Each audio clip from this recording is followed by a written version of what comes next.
Our first question will be, what initially drew you to the University of Akron? Actually, it was my wife who brought the ad in the newspaper about the position opening at the University of Akron.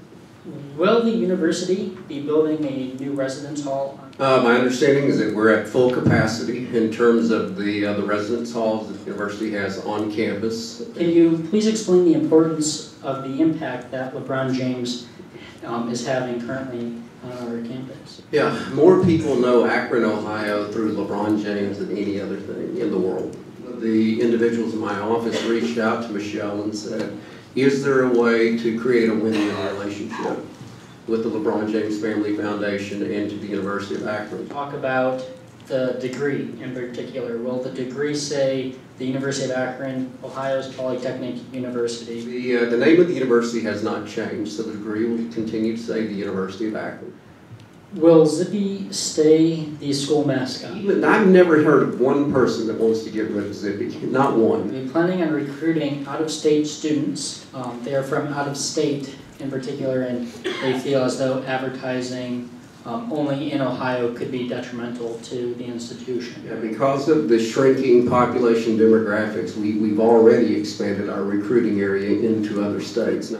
What is your stance on diversity, and why is the Office of Multicultural Development understaffed and most of the office's programs downsized? Well, diversity is an important strategy for any university, any organization that wants to be successful, and they get different opinions, different perspectives on issues that you can't get without diversity. So one of the great strides forward that we've made is in terms of some of the new people that we've hired. The new dean of the law school, an African-American female that is just terrific. The new dean of health professions, African-American male, that is just terrific. The new interim dean of engineering and director of the Center for Data Science and IT, Hispanic male, terrific.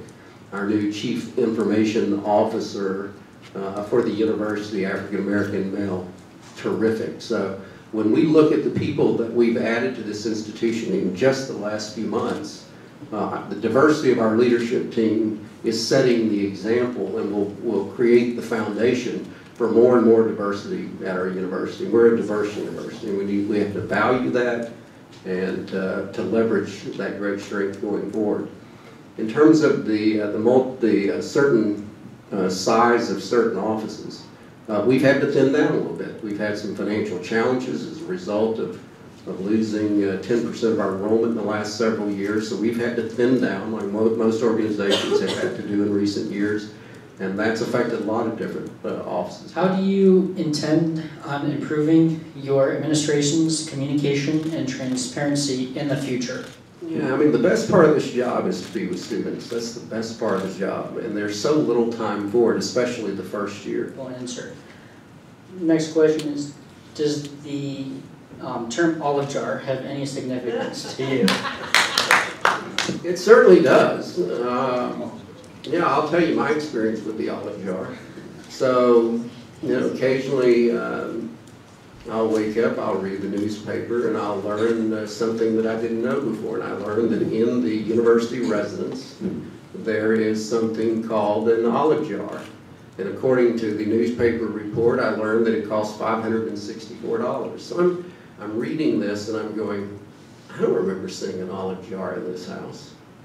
And so it turns out that the so-called olive jar is really kind of a big concrete base that sits about this tall, and it's about this wide.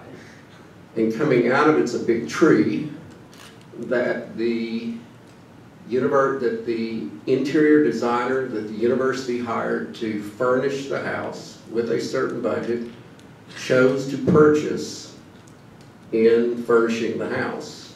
And of course the interior designer is so very thrilled with himself because he stayed within the budget the university gave him.